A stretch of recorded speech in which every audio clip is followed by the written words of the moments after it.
Okay, welcome back to As the Chakram Turns. I'm Helen. I'm Bryn. Why do you always look surprised? I was confused because you didn't say I'm Xena. Okay, but I've never been Xena. I know. But for some reason I was expecting that this time, so I got confused.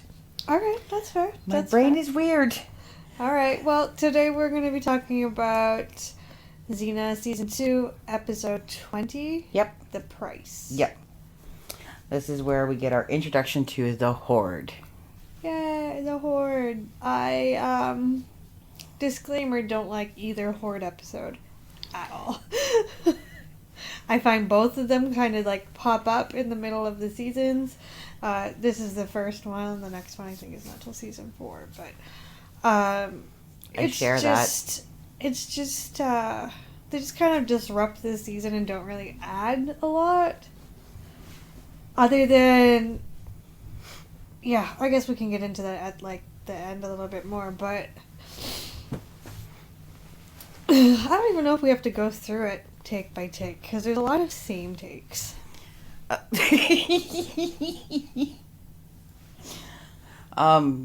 the beginning, it's the first time I actually heard Lucy Lawless's accent come through when she was yelling at Gabby.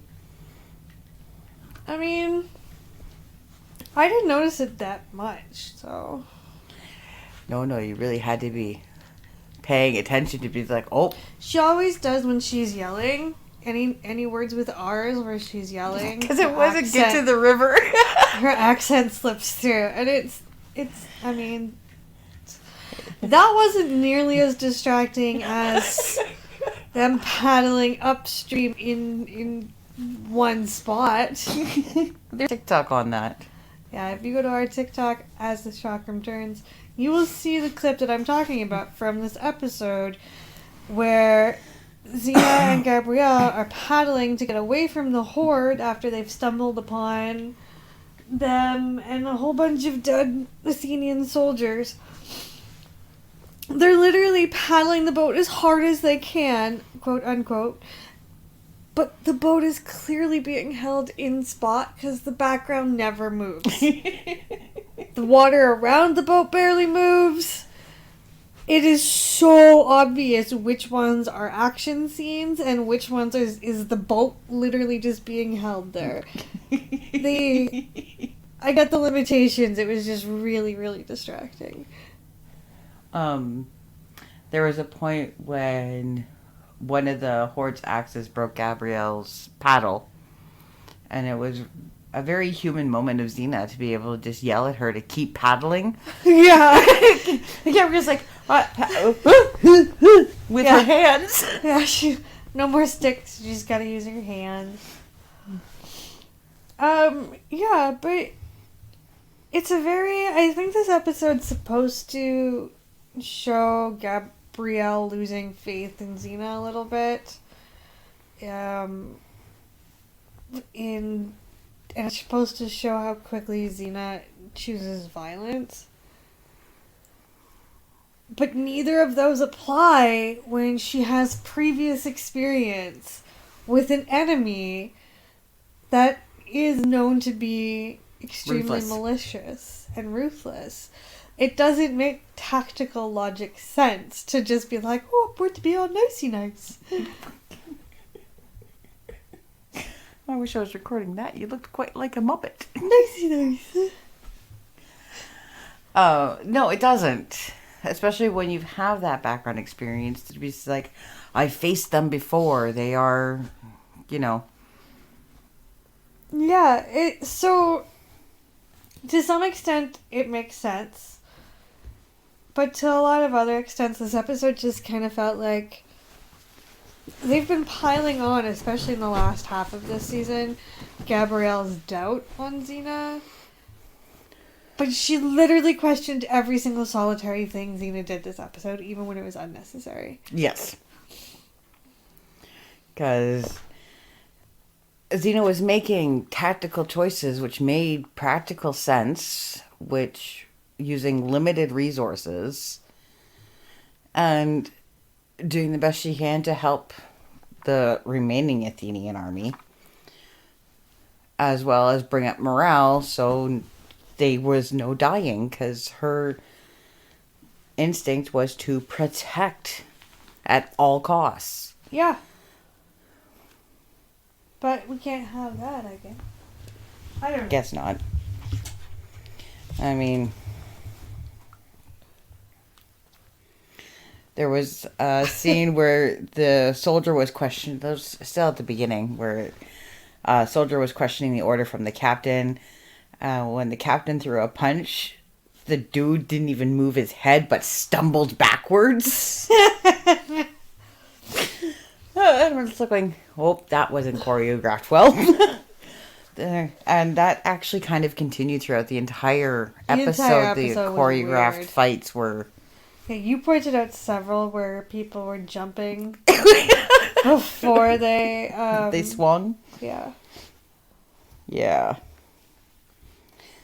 So, yeah, Xena, with her background and everything, goes hard and practical. And you see basically the old Xena kind of come through and take over. As she said, she took over the army and was the one being in charge and leading the men. Which, to be fair, the men didn't give her much of a choice. Yeah. They saw, it's Xena! Xena's here to save us! She'll do, like... So, what else was she supposed to do at that point, really? I mean, she could have still walked away, and she could have left, I guess, was Gabrielle's point, instead of partaking in a battle. But she was doing exactly what Gabrielle wanted her to do, to protect all the people, not just Gabrielle. Because Gabrielle, in her idiocy, is like, everyone is beautiful and loving, and must be protected and saved. Yeah, she's still in that, like, really childish infant stage of her character. So, instead of, you know, being like, well, you guys fucked up, have a good day, and running away with Gab at her side. Well, I think she also couldn't guarantee that she'd be able to get out of there. Like, the Horde did seem pretty competent, especially in comparison to the soldiers. Oh, yes. So that didn't help their case either. Like, you're right in the sense that the Athenian soldiers did not give her any, like, not only did they put her in charge, but they were so incompetent that even Gabrielle had to put some of them to work because they didn't know what the fuck to do. Yeah. When Gab went into was designated the nurse. She was the medic. Yeah. She was like, okay, you do this, I need this, I need that. It's like, these guys are supposed to be the elite of the Athenian army. Like, that's what we were led to believe at the beginning of this whole thing. Yeah. That's sad, and I would expect more from Athena's, like, army, you know? I mean, especially given the fact that, like, Michael is leading them. He's not Michael. I know. It's Mercer. Yeah, I know it's Mercer. You can say it's Mercer, but it's Michael. Okay, but we could say it's Caesar, but it's also Cupid. Not for the case of our rewatch. Fair point.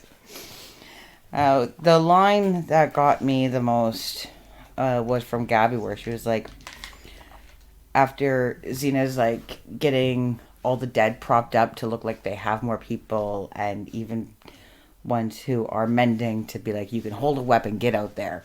Yep. Right. And Gabrielle, like, and rationing food supplies and water supplies to the men who are more competent. More able-bodied. Hey, thank you. The ones that are well and can fight. Yeah. To make them have the more rations. Yeah. And Gabrielle's like, where's the Xena I know? And it's just... This has always been the Xena, you know. This is just a different side of her. It's not even a different side. Like, that's the thing that's confusing, is she's seen Xena do these things before. Like, the end of last season is not that much different. Fair. It's not. Like, she's fully in charge, she's fighting a war, and this is not something that Xena is new to. Like, she does do this. She has a good... There's a reason why she was feared and why people continue to fear her. She was a good tactician. Oh, is she? But this, where I just... these episodes always... This one especially just seems so out of character. Like, if this had occurred maybe 10 episodes ago... It might make a little bit more sense, but at the end of this season, after everything they've been through, it seems so... Yes. Where it's pushed. It's not even believable. Because it's like, why are you like this right now? You know who this is. And yet. And I have a hard time believing that Xena never would have thought to go out, because the way they solve the war is Gabrielle figures out the word that the people are moaning means water. So everybody's asking for water. Which is all well and good, but most people will go and get their wounded on battle. Like, at some point, a good leader will do that. Whether you go in armed so the medics are protected or whatever. Or you just obviously send medics out. The way that it basically ends up happening. Yes, because Gabrielle ducked out. In medic gear. To go give water to the Horde troops that were praying for it. Yeah. And that's when the truce was made for people to come, for each side to come get their wounded. Yeah. And you're absolutely right. It's tactical to go and do that, to just... Yeah, it just seemed really out of character. But then it was a clear thing, because, well, Xena, throughout the episode, was all about protecting everybody and surviving everything to get... it's where she sent Mercer to go get the reinforcements. Yeah. And you see her trying to make sure everybody's taken care of and everything like that. But the exact moment that Gabrielle gets into trouble as she's out there, could not even trouble, but she is in danger. Yeah. Everything changes. Because it's just like, nope, that's my human. That's my person. Yeah. Everybody else is expendable. Everything is like, stay back, duck. You don't want them to be seen. They're really tactical. And then Gabrielle's like, okay, you go fight everything. Burn it all down.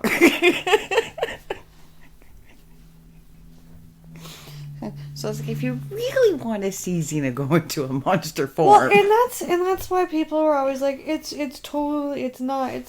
they're not gay. Yes, they are. Like, her demeanor changes so fast. Yeah, so fast. And it's hard just to believe they're just best friends at this, because you sit there and be like, Well, I mean, yeah, they seem... You can definitely tell they haven't moved into that comfortable spot. Right. But, yes. To your point, I guess. So, once this is done, then Xena makes a peace offering with, like, the half able-bodied soldiers, sending them into the hospital unit to be useful for Gabrielle. They have their heart-to-heart chat. Which I don't even remember.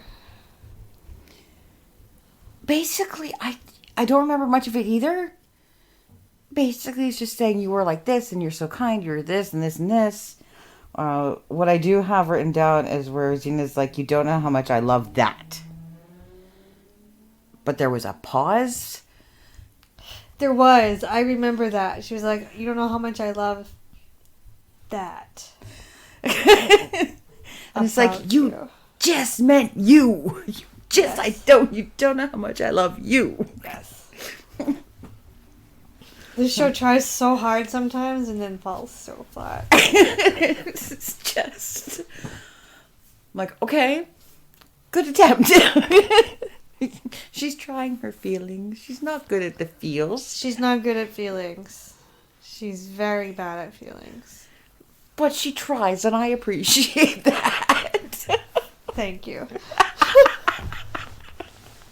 I love you. But yeah, I was not a fan of this episode. No, I rated it's solid 5. Like, it's middle. It's definitely not the worst, but it doesn't do anything for me. No. I was giving it a 4.5. Well, there you go. Because I hate the Horde episodes. I do. They just break up everything so poorly. It doesn't feel like it works as well as they want it to work. And they even reference at the end of this episode, they're like, oh, I'm sure we'll see them again. And it's like, oh. Yeah. And it's just... And I don't know why they'd see them again. Like, you know their territory. Stay the fuck away from it then. Well, that's the thing, is they never really explain much of that, right? They don't. No. They don't explain any of their background, and even in the next episode, 2 seasons from now, we get, a little bit of story, but not much, because these people remain, wordless. Not wordless, but they never translate their language. No. All we get is Kaltaka. We'll get a few more words in the next episode. Yes. But I don't remember. Well, not next episode, but next visit. The next Horde episode. The disclaimer for this episode was to show sympathy for the... To show sympathy for the Horde, Kaltaka was only served upon request during the production of this motion picture. So even the disclaimer was... boring. Yeah. Yeah, it doesn't make sense. But if you... It doesn't... So basically, if you're rewatching with us, you can skip this episode too, if you want. It doesn't really progress the story, but it's... Sorry, she's magic miking the stuff right now. It's fine. But if you're going to watch another episode with the Horde, you're going to want to have at least this... You need this one to watch another one. But yeah, not my favorite. Nope. Doesn't really progress anything. The next episode we will be watching is... The Lost Mariner. Yes. That's I'm excited about. Yes, that's Autolycus. I think it's Ulysses again. It is not Ulysses. Who is it? The Lost Mariner. Oh, okay, it's the Lost Mariner. I forget his name right now. It's okay, she's looking all smart ass, like she knows everything about this episode. Like, you can't see her face, but I'm telling you right now, she had like the cockiest smile when I said that. You like my cocky smile. You do. Oh, that's cute. If you want to talk to us, you can email us at asthechakramturns@gmail.com or find us on any of the socials with As the Chakram Turns. So thanks for joining us. We'll check in with you later. Bye.